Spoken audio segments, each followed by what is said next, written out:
Olá pessoal, tudo bem? Cauê, Maurício, Mariana, só aguardando aqui o professor Hermes se conectar. Boa noite, Letícia. Só estou aguardando o Hermes que acabou de entrar. Tudo bem, Maurício? Oi, Thaís. O Hermes entrou? Vamos lá, conectando.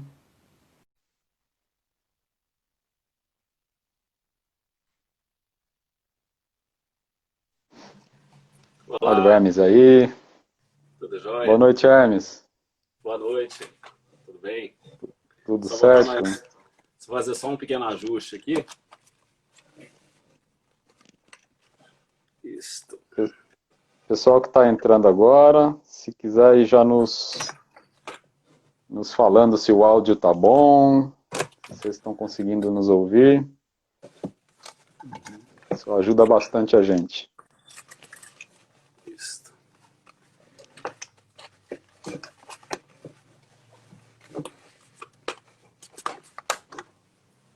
Áudio Pronto. ok? Uhum. E aí, Hermes, Então, Rodrigo, como é que estão? Como é que estão as tudo coisas? certo? Jóia, graças a Deus. Acabou de cair um temporal aqui, né? Curitiba. Nó, caiu meio mundo de água, né? Meio mundo de água. A gente achou até que, puxa, bem agora, perto da live, cai o Uhum. mundo. Uhum. Eu pensei Mas que nem ia tá. dar, pensei que não ia dar certo, não. Pensei porque de repente cai a rede, né? Cai tudo e pronto. Aham. E a internet, né? A internet Sim, fica oscilando bastante. sim. Bom, o pessoal está entrando aqui. Deixa eu dar uma boa noite para Magda, para Eide, André Ó, o Brandalize. Branda Lisa entrou, né? Boa noite a todo mundo. Uhum. Isa, muito bem. Então, gente, primeiramente, agora oficialmente, boa noite a todos, a todas. Olha o Ari aí, grande amigo, tá lá em Sampa. Salve, Ari. Hermes, queria te agradecer em primeiro lugar por ter aceitado participar da live. Muito obrigado. Uhum. Eu que agradeço também o convite, né? Fico muito honrado. Maravilha. Para quem está entrando, então a gente vem fazendo lives já há algumas semanas. Essa aqui já é a quarta, né? A quarta live. A gente começou nesse mês de junho. O objetivo é divulgar a musicoterapia, divulgar aqui o nosso curso também da FAP, Curitiba. Olha o professor Lídio entrando aí. Ei, Lídio. Semana Sim, passada foi com o Lídio, né? Já tivemos aqui a professora Sheila, tivemos a professora Andressa, né? O professor Lídio e hoje com o professor Hermes. O objetivo principal, então, é falar sobre musicoterapia, divulgar a área, divulgar o curso, então sempre trazer especialistas, professores, pesquisadores, profissionais também. A gente já está planejando lives futuras com alunos, ex-alunos e ex-alunas, né, egressos aqui da FAP, que estão atuando, estão trabalhando na área, para que todos possam ter, então, um panorama cada vez mais amplo, mais diverso sobre a musicoterapia. E para mim é uma honra estar aqui também, no papel de mediador ou entrevistador, não sei como que se fala isso, para mim é uma conversa. Então é muito mais prazeroso pensar assim.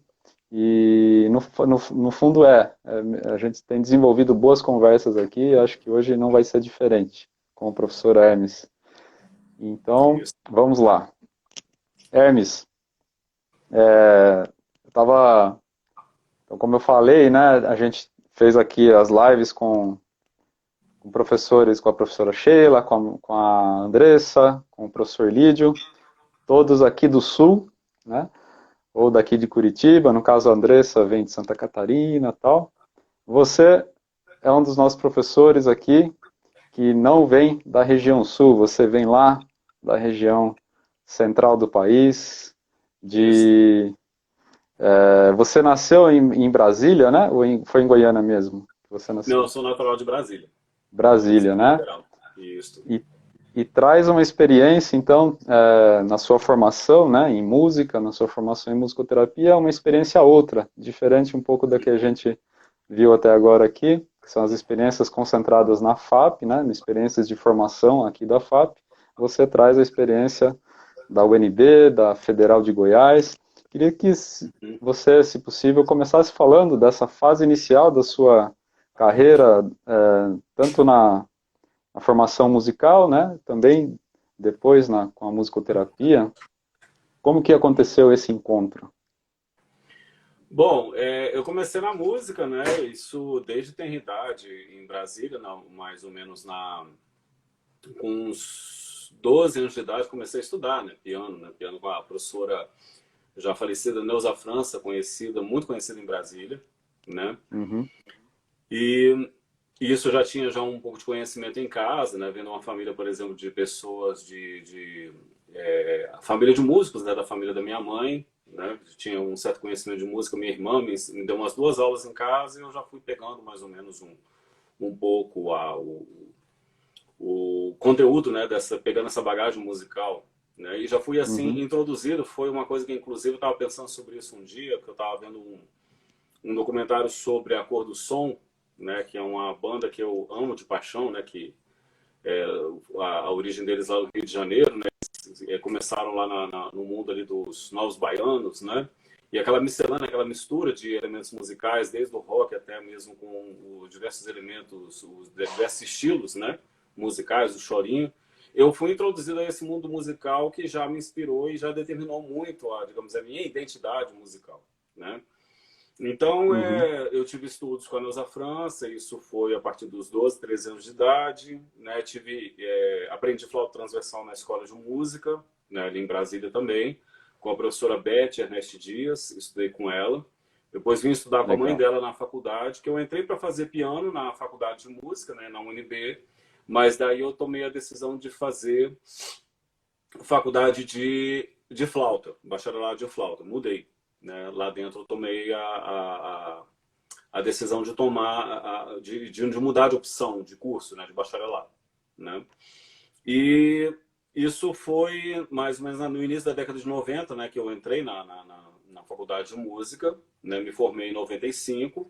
E foi assim, a minha vivência musical foi muito depois entrando na faculdade, foi muito acadêmica, muito ali dentro mesmo, né? Uhum, Tive a oportunidade de entrar no coral da UNB, que a gente fez algumas viagens. A gente fez uma viagem para a Europa, né? Fizemos algumas viagens em torno do Brasil também, Belo Horizonte, vários outros lugares, né? Que é um coral era regido pelo Emílio de César, um maestro muito bom lá de Brasília, né? Conhecido inclusive até no âmbito internacional. E isso assim tudo marcou, foi um princípio assim, um sólido musical, mas ainda havia um nível de insatisfação muito grande, estava faltando alguma coisa. Né? E eu já estava buscando algumas coisas fora da música, na área da espiritualidade. Eu era um jovem muito imerso ali no contexto da Igreja Católica, né? Frequentava um grupo de jovens. E aí surgiu a ideia durante o meu período da faculdade, surgiu a ideia de fazer de discernir, entrar num processo de discernimento vocacional para ingressar na vida religiosa, né, que a gente chama de vida religiosa. E aí eu uhum, descobri a ordem franciscana e falei assim, eu quero me dedicar, eu vou terminar minha faculdade, vou entrar para a ordem franciscana. E nisso eu fui levando essa vida acadêmica, essa vida de estudos, essa vida de vocacionado também, né, e tal. E quando nesse momento de estudos, aprendizado, e que era, digamos, bem focado. A flauta era o estudo de flauta ali na UNB, o bacharelado de flauta. Era aquela coisa bem de malhação mesmo, em cima de trechos e trechos de orquestras, em cima de concertos e concertos de flauta e orquestra. Era partituras, partes e partes de orquestra. Fiz várias participações também ali dentro da universidade com as práticas de início, né, de orquestra, né? Também nos cursos de verão de Brasília também fiz também participei dessa prática de orquestra. É, eu senti que faltava ainda alguma coisa. Eu tinha também a minha vida musical ali dentro do contexto da igreja, mas também que ainda não era o suficiente. E eu não sabia o que era que faltava exatamente. Quando foi mais ou menos o início de 1995, quando foi ter um curso internacional de verão da Escola de Música, uma colega falou, era da educação musical, ela ia fazer esse curso também. Ela chegou e falou assim: vai ter um curso de introdução à musicoterapia lá nesse curso de verão. Vamos fazer? Eu falei, vamos embora, vamos fazer, né? Não sei exatamente o que é, eu acho que não, só quero conhecer mesmo, mas o nome eu achei interessante, o nome de musicoterapia, eu falei assim, vamos lá conhecer. Acabou que eu me inscrevi, né, para poder fazer, era flauta, né, para poder fazer orquestra e o curso Introdução à Musicoterapia. Chega lá no primeiro dia de aula, cadê minha colega? Minha colega não se inscreveu, né, ela acabou desistindo e eu fui, né, e era com a Lia Rejane Mendes Barcelos, que ela ia aplicar o curso para a gente, né. Confesso que achei interessante, achei bacana, era bem diferente do que eu imaginava, do que eu pensava, que eu achava que era uma coisa muito de New Age, relaxamento. Ela já começou a explicar que não era exatamente isso, começou a mostrar os vários trabalhos que ela fazia com autistas, né, com pessoas com portadores de necessidades especiais, que ela fez inclusive também com uma juventude em situações de precariedade social, né, no Morro Carioca, né, um morro lá no estado do Rio de Janeiro.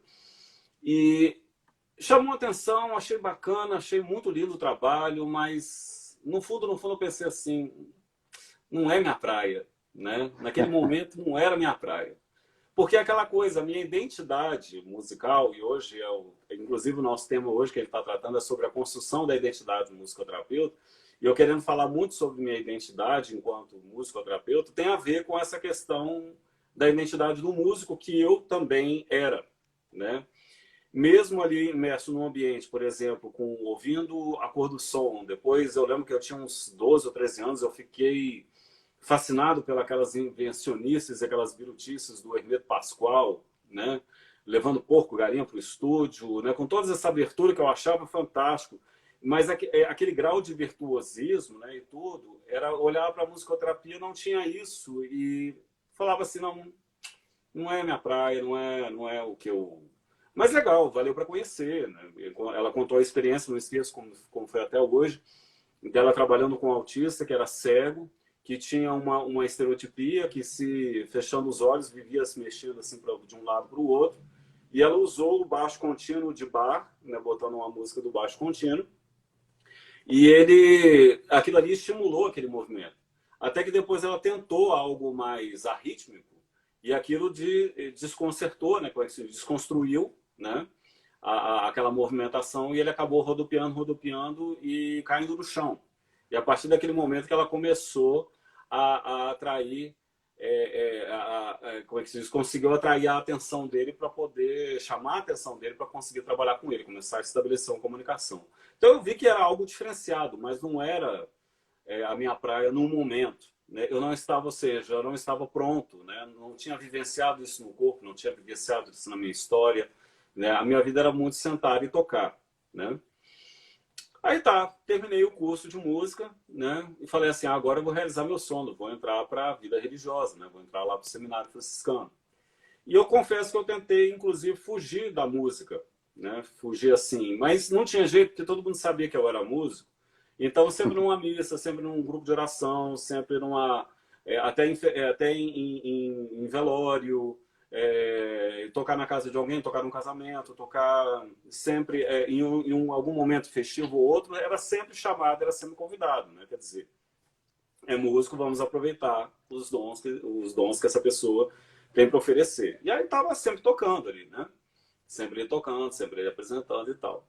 Isso passou um ano, passou o segundo ano. Depois, acho que mais ou menos uns 4 anos, eu já estava morando em Goiânia, tinha feito os primeiros votos, que a gente chama na vida religiosa, né? E estava lá, tinha um trabalho pastoral de visita nos hospitais. Isso, mais ou menos lá pelo segundo ano que eu já estava visitando os hospitais, eu comecei ir até os albergados desse hospital, que era um hospital do câncer, o Hospital Araújo Jorge, em Goiânia, né? Muito famoso, inclusive muito frequentado por pessoas vindo do Nordeste, né? Porque lá tem, nesse albergue, muitas pessoas do Nordeste vão lá fazer tratamento, que é um hospital referência. E ele é central, né? Então, Brasília, Goiânia são muito procurados por essa realidade.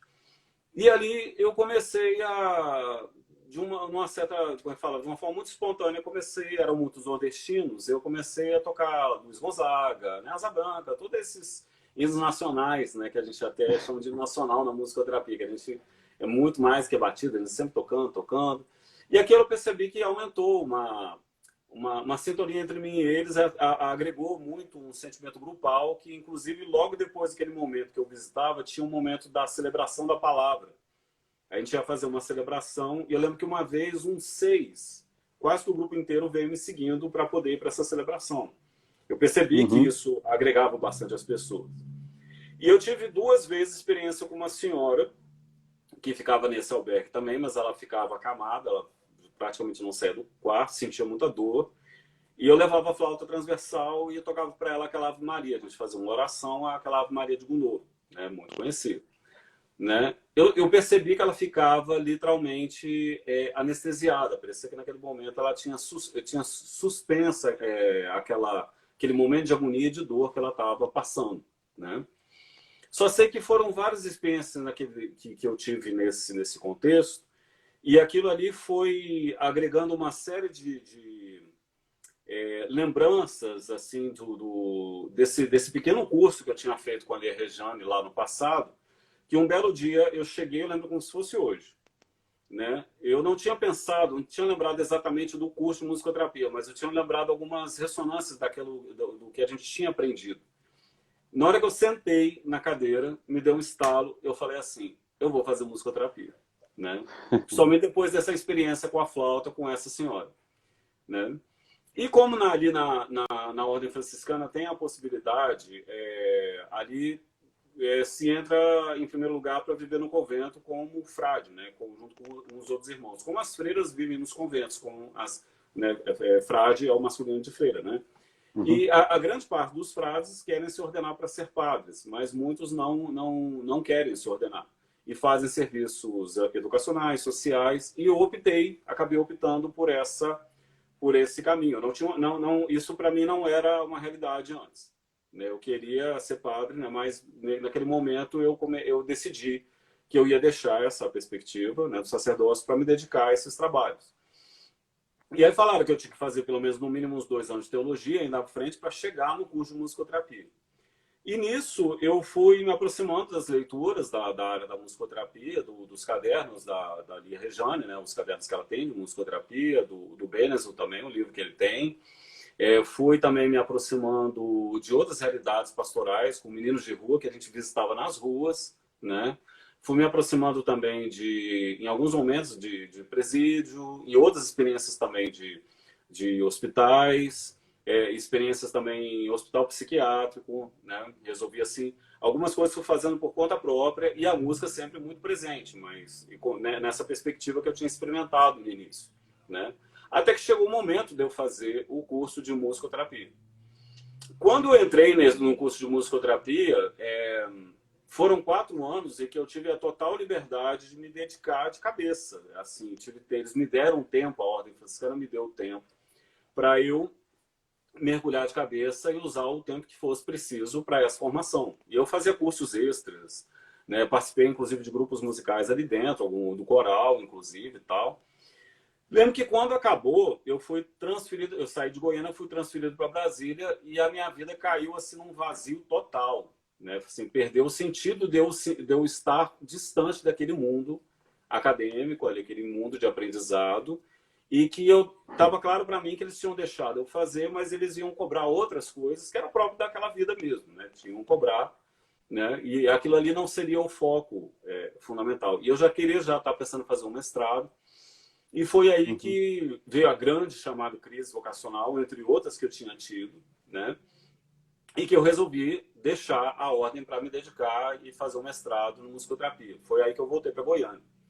E nesse caminho que eu estava durante o curso de musicoterapia, eu percebi assim, nas movimentações ali, principalmente das disciplinas de expressão corporal, de expressão corporal, de movimentação corporal, de vivências com a música, vivência com a voz, vivência com o corpo, vivência com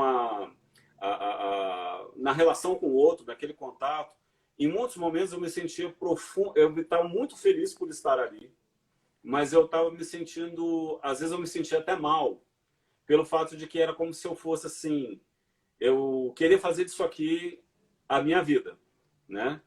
Mas era como se aquela vida em que eu já tinha escolhido antes, ela se colocava em primeiro lugar. Então, aquilo ali que eu estava tudo vivendo, ela estava, digamos, num segundo plano.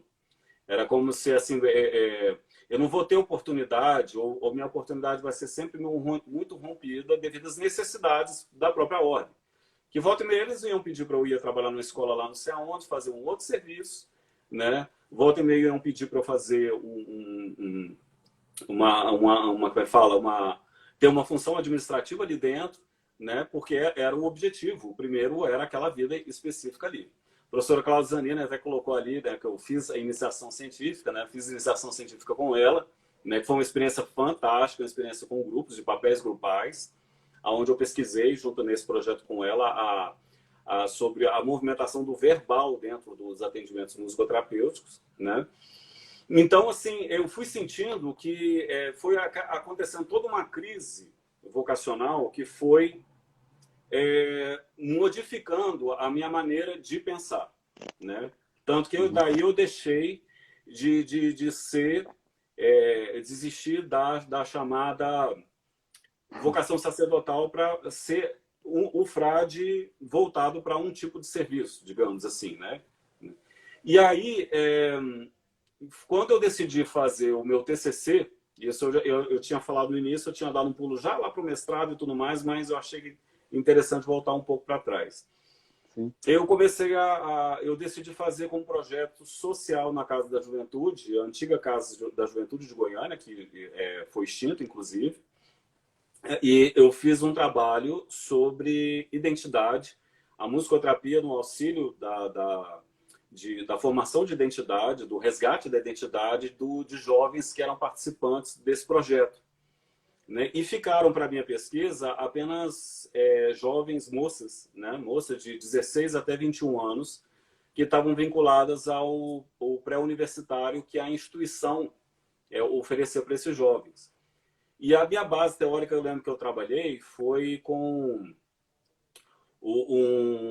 foi uma tese de um psicólogo que chamava, o nome da tese dele chamava a história da Severina e a história do Severino, né? Que era o Antônio Carlos Ciampa, que falava justamente sobre a transformação, a identidade vista como metamorfose, né? E nós fizemos um trabalho em que essas adolescentes experimentaram a música num momento de sofrimento, da descoberta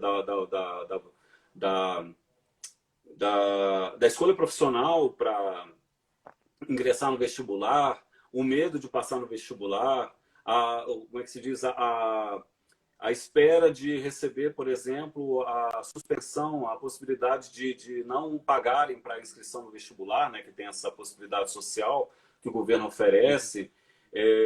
Também questões afetivas, questões complicadas, angústia de relacionamento que elas estão vivendo, através da experiência de composição, através da experiência também de recriação musical, da gente cantando outras músicas.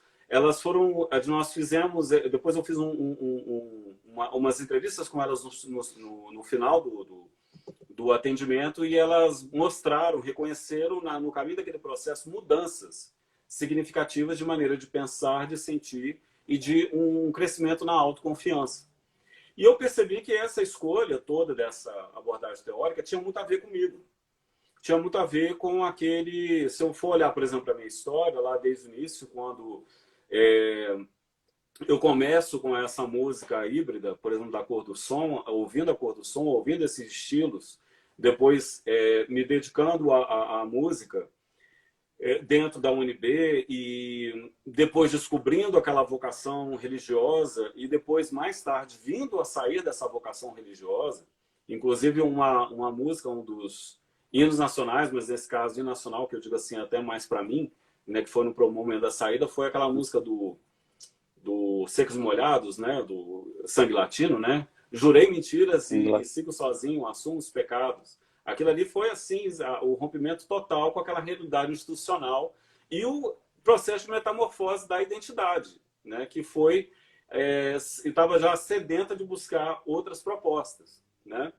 E quando também eu encontro com a musicoterapia, se eu não tivesse passado por essas experiências pastorais naquele contato, eu não teria desfeito, desconstruído aquele instrumentista de orquestra fechado naquela ideia de que para se tocar precisa consumir quilos e quilos de exercícios de partituras, né, numa sede de virtuosismo que muitas vezes afasta o músico dele mesmo. Não que isso seja um problema, o músico, isso seja um problema dos cursos de música, mas muitas vezes a gente não tem tempo e nem se dá tempo, diante de uma sede de produtividade, de pensar nessa questão. Então isso foi alterando ao longo do tempo, foi se modificando até eu decidir sair da Ordem Franciscana e ingressar no mestrado. Eu retorno para Goiânia e venho para o mestrado.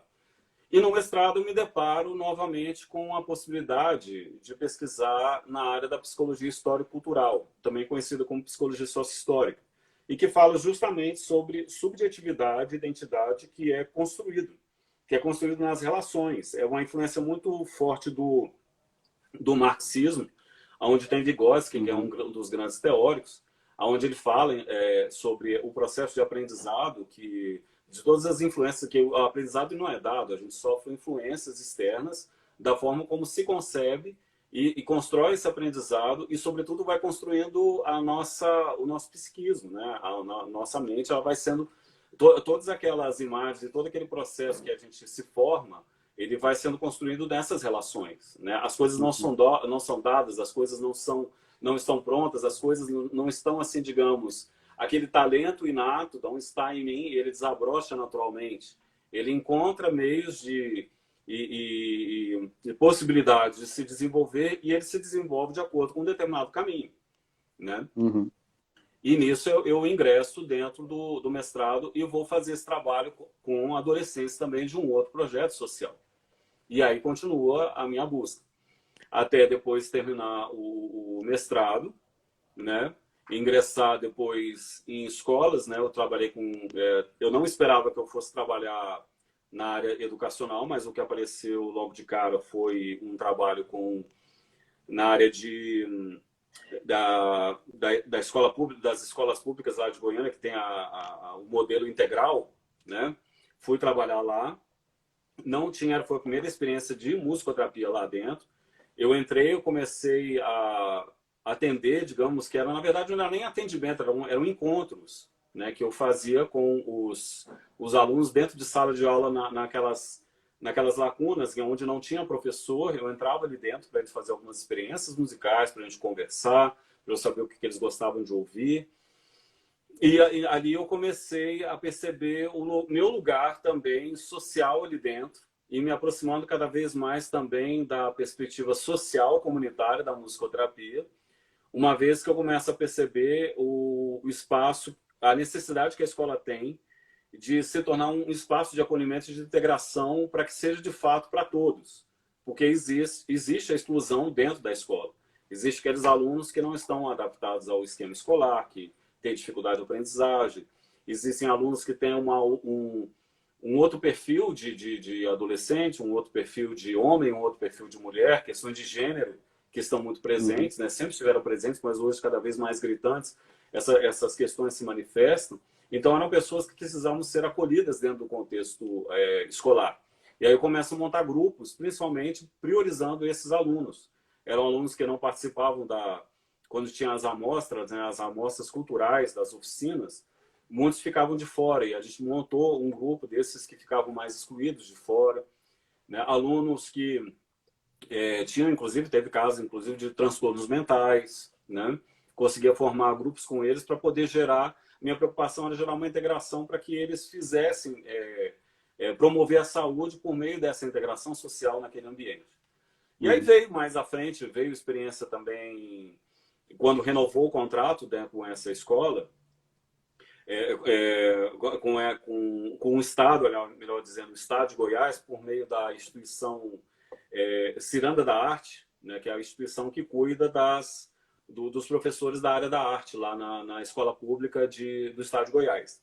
Então, quando renovou meu contrato, eu fui mandado para uma escola especial, algo que eu não ventilava trabalhar, né? Mas foi uma oportunidade que apareceu, eu vou lá para ver como é que vai ser esse trabalho. Na faculdade eu não me interessava assim por essa temática de transtorno do espectro autista, por síndrome de Down, não tinha esse interesse, e de repente eu estou numa instituição com essa clientela. E foi assim um verdadeiro presente, né? Um presente que foi um aprendizado significativo na minha vida, né? E a saúde mental ficou um pouco lá para trás, né? Porque eu tentei o concurso da saúde, né? Que teve em 2012, né? Eram 4 vagas, mas eu passei em quinto lugar, né? Então acabou que eu não fui chamado, né? E aí, por fim, assim que eu tinha terminado o mestrado e já estava trabalhando nessas escolas, quer dizer, eu terminei o mestrado e fui trabalhar nessas escolas, fiquei 4 anos trabalhando. Mas assim que eu terminei, eu fiz um concurso que eu achei que não ia dar em nada. Que era foi o primeiro concurso da antiga Secretaria de Cidadania e Trabalho, que chamava para trabalhar nas unidades socioeducativas. 4 anos depois que eu estava lá nessas escolas, esse concurso resolve me chamar. E eu fui trabalhar na unidade socioeducativa. Fui lá trabalhar com adolescentes em conflito com a lei, que a gente nem sabia, o concurso nem deixava claro isso, né? E fui lá trabalhar com adolescentes em conflito com a lei. E a gente chega e pensa que vai trabalhar. Eu pensei que fosse trabalhar com aquele adolescente que, de repente, é o flanelinha que toma conta de carro, né, e que praticou um roubo ali, um roubo aqui. Mas, de repente, eu me deparei com adolescentes que são chefes do tráfico de Goiânia, são líderes de facções criminosas, adolescentes que cometem crimes sexuais, né, com porte já, digamos, bastante avantajados, né, e porte físico, né. E foi trabalhar nesse lugar perigoso, né? Um lugar que causava pânico. E lá eu fiquei 4 anos, né, trabalhando nesse contexto do socioeducativo.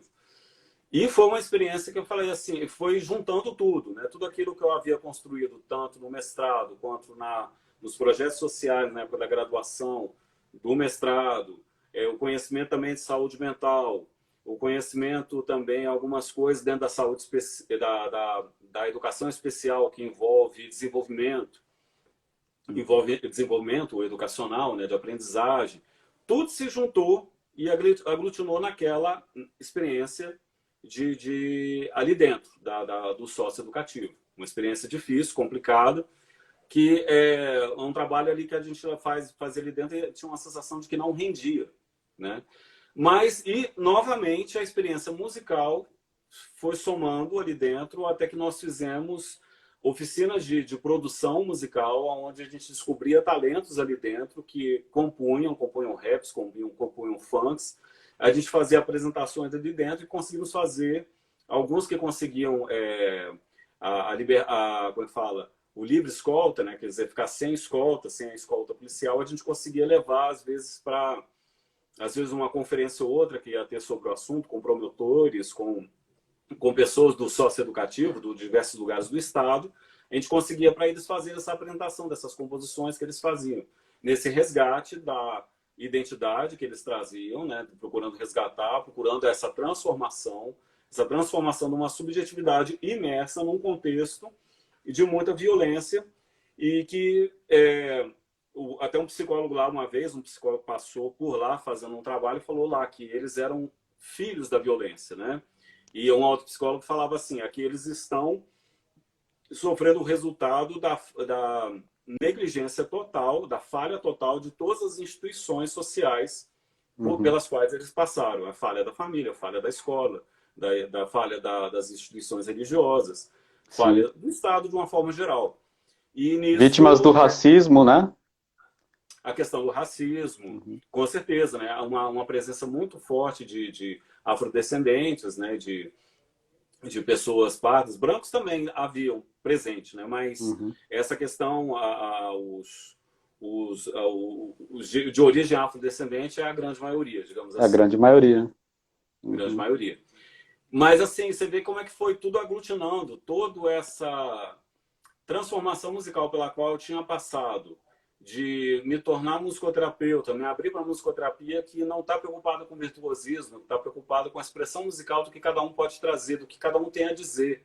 Né? Quer dizer, é o sujeito que fala musicalmente, e um falar musicalmente que não está, digamos, com a preocupação primeiro estética, né? De que saia bonito ou saia Uhum. feio, mas que fale dele. Né? Sim. Isso foi sendo construído ao longo do tempo, né? Bateu junto com a minha experiência musical, que foi muito importante, porque eu percebi assim que é um diferencial quando o musicoterapeuta sabe bastante música, no sentido não virtuosismo da palavra, né, daquilo que eu carregava, mas de percepção musical, de um mínimo de conhecimento das progressões harmônicas, a mínima capacidade de construir também variações rítmicas e, sobretudo, de saber no momento exato improvisar com outros, seja essas variações rítmicas, seja utilizando outras progressões musicais, né, no violão, no teclado, né, a capacidade, inclusive, dentro da igreja que eu tive, que, por exemplo, às vezes chegava numa missa, tinha que tocar junto com outros músicos, por exemplo, tirar aquela música de ouvido que eu nunca tinha ouvido, entendeu? Ou Uhum. tinha ouvido, mas nunca tinha tocado. Sim. E isso foi um exercício contínuo que eu fui fazendo ali, né, em todos esses contextos, que se aglutinou para a musicoterapia e que nesse trabalho veio desembocar e, como é que fala, um pouquinho de tudo. Foi, como é que fala, construindo esse transformer, digamos assim, esse bicho de sete cabeças que o Hermes virou ao longo do tempo, né, com todas essas Muito legal. experiências e que me possibilitou a perceber que havia sentido dar expressão para alguém falar da sua voz, falar de si, e muitas vezes que essa pessoa não tinha nem lugar, né? Não tinha nem Uhum. espaço sequer para poder falar sobre si, falar o que sentia, né? Falar a raiva, o ódio que sentia, ou falar o amor Uhum. também que sente. Então, Com certeza. isso é um pouco do que eu tenho para dizer. Né? E aí, Fantástico, belíssimo, belíssima história. E eu vejo que você foi, né, tomando as decisões, os caminhos que você foi seguindo, né, muito a partir da experiência mesmo, da sua vivência naqueles ambientes, né, no contato real, concreto com essas experiências e numa busca também pelo, por se conhecer, né? O autoconhecimento, né? Você tentando se entender, tentando esse esforço que é de todo mundo, né? Da vida inteira. E eu acho interessante também como foi convergindo muitos desses contextos, né? Foram convergindo para atuação com jovens, né? Com adolescentes. Você relatou experiências muito bonitas, em contextos nada fáceis de atuar. A gente uhum, tem assim, tem uma visão, às vezes, estereotipada mesmo do adolescente, primeiro pelo termo, né? Parece que é tudo a mesma coisa, e não é. A gente sabe não é. que, dependendo do contexto social, da região, né, geográfica mesmo, né, da condição social, tem vários fatores aí que estão envolvidos, né, nessa pessoa, nesse ser humano, né, que atravessa essa idade que realmente em geral, é realmente uma fase bem conflituosa, né, para todo mundo. E eu Uhum. acho que, no caso do seu trabalho, a musicoterapia, ela, talvez esses adolescentes, né, esses jovens, talvez eles não teriam outra oportunidade de se expressar e entender que se expressando, ele está se conhecendo, né, se expressando, ele está socializando, né, se entendendo, né, entendendo o mundo, né, então, acho que se fosse num ambiente, por exemplo, você fala da formação musical, do virtuosismo, né, aquela formação da estante de partitura, do conservatório, né, a gente sabe o quanto segregador em alguns dos ambientes que trazem essa formação, né, aquela coisa da seleção só dos talentos, só dos gênios, né, E às vezes o professor, a professora não está nem preocupada em ouvir, conhecer aquela pessoa na sua musicalidade, né, na sua subjetividade, né, e esquece que aquele aluno é um ser humano que tem a sua própria musicalidade, você tem a sua própria cultura, a sua própria história que ele traz com ele, né, não importa a idade, né, e esquece disso. Eu acho que a experiência da musicoterapia vai ressaltar isso, né, vai oportunizar, criar as condições para que essa pessoa então passe a expressar a sua musicalidade, a sua subjetividade, por consequência, construir a sua identidade, né? Isso é muito bonito, né? É muito legal. E, Hermes, chegaram várias perguntas aqui. Eu queria, para não deixar passar, assim, queria já jogar algumas para você. Algumas, acho que você já respondeu na sua fala. Uma delas é do Lídio, nosso querido professor Lídio. Ele pergunta para você, Hermes, o que o atraiu na área social para mergulhar na musicoterapia, para mergulhar com a musicoterapia? Uhum. Essa primeira compreensão própria do social, né? Do social enquanto construção. A gente percebe que não existe uma sociedade, existem várias sociedades, né? E várias maneiras de se conceber, né? Que a gente geralmente fala de uma forma bem generalizada. A sociedade pensa assim, igual, por exemplo, você citou a questão do racismo, né? Essas pessoas, elas são concebidas e são dadas esse lugar a elas, né? Mas esse lugar foi um lugar construído. Ele poderia ser diferente. Ele poderia ser diferente, porque eu me percebi ao longo da minha caminhada, né, ao longo de todo esse processo, que foram surgindo diferenças. E eu fui me reconstruindo, fui me refazendo. Então, essa pessoa, por exemplo, que sofreu discriminação e sofre discriminação, ela pode encontrar um outro lugar social. E a música, por exemplo, sendo olhando lá atrás, desde quando ali a Regiane apresenta essa modificação no autista que ela chega e faz, muda o ritmo e ele corresponde ali, quebra, como é que se diz, aquela mesmice, né? Quer dizer, desconstrói, né? Mexe na estrutura, naquele ambiente dele ali, mexe naquele cenário, né, do ritmo, quando o autista para de deambular. Socialmente pensando, se você olha, por exemplo, para a realidade de um rap e olha para a realidade... vamos olhar, por exemplo, particularmente, por exemplo, para um rap cantando, aquela pessoa que surgiu daquela realidade social precária, ela cantando aquilo ali, falando das realidades dela, ela fala algo que ninguém, por exemplo, nunca disse, ou fala com uma voz diferenciada do que a gente tem a concepção do que aquelas pessoas pensam. Porque muitas das vezes a gente quer fazer um trabalho, por exemplo, eu quero fazer um trabalho social, e vai com aquele coração cheio de amor, com toda aquela coisa apaixonada, mas eu vou muitas vezes pronto a partir de uma concepção achando o que aquelas pessoas precisam. Isso, inclusive, é muito presente na religião. Eu já sei o que a pessoa precisa, assim, eu sei, e o que eu tenho para dar é a melhor coisa que existe, que como que aquela pessoa não vai sair daquela situação dela. E aí, quando você vê, é um trabalho que muitas vezes é jogado fora, não adianta nada. E muitas vezes trabalho com música também, trabalho com arte. Você chega e faz, tem trabalhos belíssimos, trabalhos assim no Morro Carioca, aquele Instituto Vila Lobos, né, nos Morros Cariocas, né? Eu trabalho com teatro também, né? Como Nós do Morro, no Rio de Janeiro. Vários trabalhos de oficinas de música. Lá em Brasília tem, por exemplo, até um grande flautista que ele veio de uma realidade social difícil, e onde hoje ele é considerado um dos maiores artistas da cidade, e que ele conheceu o professor de flauta dele, que era alguém que fazia um trabalho social, né? Que deu a primeira flauta para ele. Quer dizer, você encontra exemplos assim, mas isso não é, digamos, uma regra geral. E além do mais, a música ela não é um patrimônio só de quem quer saber tocar o instrumento, e também não é um patrimônio só dos músicos, nem dos músicos e nem dos futuros músicos.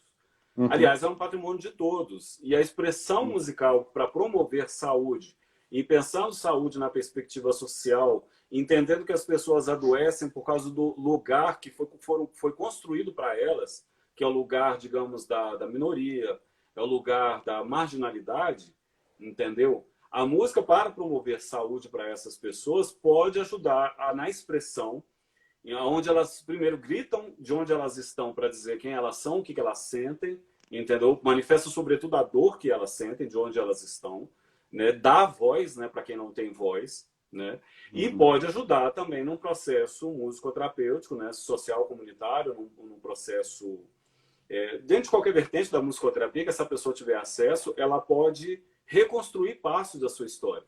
Eu não posso deixar de citar, por exemplo, que quando eu prestei o concurso aqui, né, em 2015, eu conheci a nossa professora Andressa, né, que deve estar nos ouvindo aqui. E aí que, durante esse período de espera, que a gente ficou esperando, foi em 2015, né, nós fomos... depois de entrar com o processo judicial, a gente conseguiu ingressar no final, já acabando 2018. E nesse meio do caminho ela resolveu dar um curso pela plataforma Heartbeat sobre musicoterapia social comunitária. E eu resolvi fazer, era um curso EAD que ela fez. E ela trouxe juntamente com todas essas identidade, subjetividade, psicologia sociohistórica, né, a psicologia social do CIAMPA, ela trouxe um novo conceito que para mim foi apresentado, que é o sofrimento ético-político, né, de uma socióloga de São Paulo, a Baden Savaia, e que fala justamente sobre isso, o sofrimento que atinge a saúde de pessoas e cuja causa é justamente o quê? A marginalidade. Em Goiânia eu não tive a oportunidade de participar, mas teve um fórum que eu achei, pelo nome eu achei muito interessante, que era saúde mental e mulheres negras, mostrando que o prejuízo na saúde mental que as mulheres negras sofrem, primeiro por serem mulheres e segundo por serem negras, por causa do racismo, por causa do preconceito. A tendência é muito forte para depressão, a tendência é muito forte para alcoolismo, né? Tendência muito forte para o uso de drogas devido a esse desgaste emocional, um desgaste com o quê? Causas sociais. Então, respondendo assim bem ao que o professor Lídio perguntou, o que me atrai no social da musicoterapia é essa capacidade que a música tem de atingir emocionalmente as pessoas e lá de encontro com a identidade musical do que a pessoa gosta, independentemente da sua música ser considerada boa ou ruim, mas porque ela é sua voz, ela é seu canto, né? Ela é a sua, como é que se diz? Ela é o seu sentimento. Dar voz a isso e permitir que ela construa um caminho, como eu construí, que pode ser... A gente, quando a gente começa a falar, igual, por exemplo, estou falando para você, essa fala, por exemplo, por mais que eu tenha, assim, digamos, um caminho previamente traçado, muitas lembranças vão sendo resgatadas e, às vezes, até modificações naquilo que eu pensava em falar, entendeu? Vão surgindo no meio do caminho. À medida que a gente se expressa, a gente vai fazendo o caminho. Não é um caminho pronto, entendeu? A nossa entrevista não é um caminho, por exemplo, já estava delineado, eu já sabia tudo que você ia falar, se eu já sabia tudo que ia falar, a gente decorou um script. Não é assim que acontece. Ele vai se descendo no contexto e ele vai se modificando. Porque as necessidades, as perguntas das pessoas, os coraçõezinhos que vão surgindo, despertam uma série de emoções e tudo mais e tal, né? Essa interação, ela vai construindo o caminho. Então, a musicoterapia, no contexto social, sobretudo, ela pode fazer isso. Ela pode fazer isso com as pessoas. Muitas são pessoas, eu conheci um caso, por exemplo, né? Vi um caso, não é um caso de musicoterapia, mas é um advogado que era de periferia, que teve experiência com as batalhas de rap. E ele participava enquanto rapper. Ele não se tornou um rapper, não se tornou um músico, ele se tornou um advogado. Mas ele falou assim, participar das batalhas de rap foi o que me tirou e me abriu horizontes para eu poder pensar que eu poderia ter uma outra vida, diferente dos meus amigos, diferente de muitas pessoas que eu conheci que se perderam. Né? Então, quer dizer, é possível isso por meio da musicoterapia e é isso que me atrai no social. Que legal. Muito bonita essa história. E aproveitando aqui mais uma pergunta, Hermes. Teve um comentário que eu vi, eu não lembro se foi o Maurício que fez, falou sobre os vários instrumentos que você toca, né? O Hermes é um multi-instrumentista, toca bastante instrumento. Piano, flauta transversal, né, Hermes? Violão. Canta, né? Também professor aqui da disciplina de coral também. O Cauê, que é nosso aluno aqui do primeiro ano, ele pergunta: para você, qual o melhor instrumento para usar no atendimento? É o violão, por ser um instrumento harmônico? Como que você vê isso, Hermes? Bom, a gente vê que na formação dos musicoterapeutas nos cursos, o violão, o teclado, a flauta doce está muito presente. E eu atribuo isso à questão, primeiro tem uma questão cultural aí, né? A gente vê, não só cultural do Brasil, mas a gente vê, por exemplo, que geralmente aquilo que estabelece relações, né? O violão, primeiro que ele é de fácil manejo para se carregar, né? Uhum, Ele tem, ali você aprende aqueles primeiros acordes, aquelas primeiras progressões, já se consegue fazer uma interação musical, principalmente em grupo ou seja individualmente. Quer dizer, ele é muito prático para poder. Você senta no chão com o paciente, você coloca no colo, é de fácil manejo. uhum, Por exemplo, o teclado também, por exemplo, a gente vê as notas. O teclado ele é fácil de você montar acordes. As notas, diferente do violão, o violão você tem que pressionar. Se você é violonista, sabe, tem que uhum, pressionar as cordas para poder montar os acordes. Né? O teclado você também tem que pressionar, mas as notas elas estão mais visíveis. Ele é o instrumento mais fácil de você apresentar, de você aprender música. Tanto que quando às vezes eu ficava, eu lembro que na UNB a gente fazia muito exercício de intervalo musical, que tinha que cantar os intervalos na cabeça, ou então ouvir alguém tocando e saber qual que é o intervalo. E a gente uhum. ia estudar um com o outro, a gente estudava o quê? No piano. E Yeah. muitas vezes eu de cabeça estava longe do piano, ficava tentando fazer uma terça menor ascendente, uma quarta maior ascendente, ou descendente, ou quarta aumentada. Eu ficava imaginando na minha cabeça, visualizando o piano. Né? Uhum, Porque é um desenho fácil que você tem na sua mão para aprender música, ele é acessível. E também o atendimento, no caso, o piano, ele é mais complicado em matéria de posição. Se você consegue trazer o seu paciente e levar ele ali para ele tirar sons, porque ele é inclusive mais fácil de se pressionar, né, as teclas, uhum, né, dá, por exemplo, para fazer uma improvisação com ele. O paciente começa ali nas teclas brancas, eu posso fazer um acompanhamento harmônico em Dó maior, em Lá menor, em Mi menor, que vai, digamos, o campo harmônico vai se encaixar uhum, audivelmente, que a gente entende por harmonia, digamos, no sentido não tão dissonante, mais encaixado, eu vou falar, aceito auditivamente dentro do que a gente entende de música prazerosa, né? Que uhum. a gente reconhece enquanto música, né? A gente dá perfeitamente para poder fazer. Então, por Legal. exemplo, esses instrumentos é o que a gente vê no nosso aprendizado, eles se apresentam, eles são conhecidos, eles já estão dentro da nossa cultura, eles estão dentro da música popular, eles apresentam habilidades práticas para se aprender dentro como instrumento harmônicos, eles apresentam habilidades práticas para você começar e fazer um atendimento, né? Mas Uhum, no fundo, qualquer instrumento, desde que você estabeleça uma relação com o seu paciente, ele pode ser usado. Eu já vi uhum, casos de gente trabalhar com violino, mas naturalmente porque o paciente teve o interesse por violino. Né? uhum, Inclusive, trabalhei com um paciente que tinha interesse por violino, tinha interesse por trompete. Aprendi umas 3 notas no trompete com um colega de sala aqui, lá da EMAC, né, lá na UFG, que era trompetista. Ele deu uma aula para a gente tocar pelo menos umas 3 notas, para ensinar pelo menos a ele emitir essas notas. Né? uhum. Mas o objetivo era expressão musical. Eu não aprendi, não sou trompetista, né? Muito longe disso. Era proporcionar essa interação para que ele se vinculasse cada vez mais conosco e ele também entrasse em contato e a gente entrasse em contato com as dificuldades dele e ver o que precisava ser trabalhado. Então, na verdade, qualquer instrumento pode ser utilizado de acordo com os interesses e as possibilidades do paciente. Né? A Legal. flauta doce, né? A professora Noemi dá aula de flauta doce, a gente não pode deixar de citar. É também um instrumento assim, muito bom para reconhecimento de afinação, para poder ajustar uma melodia.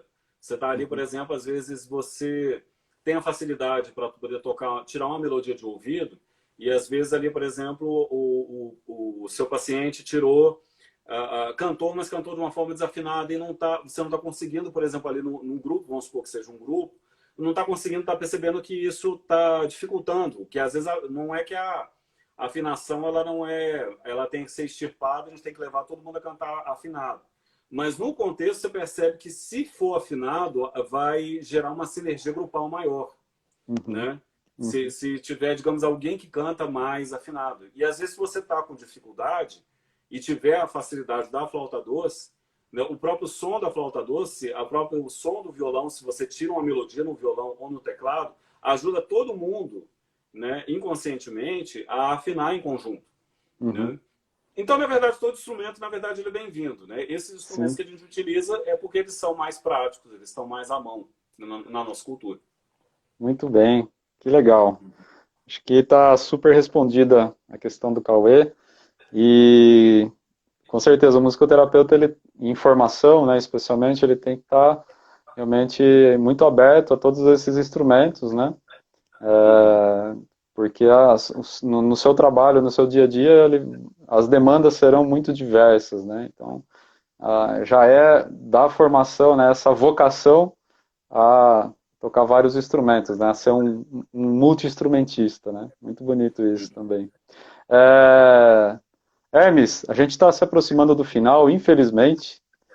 Então, antes da gente encerrar, só queria aqui agradecer mais uma vez por você ter aceitado o convite, por essa aula que você deu aqui a partir da sua experiência, nos contando a sua história, né, todos os contextos em que você atuou, né, nos ensinando e inspirando a gente muito sobre a musicoterapia, né, são realmente vivências riquíssimas no sentido humano da palavra mesmo, né, e muito obrigado, Hermes, foi sensacional.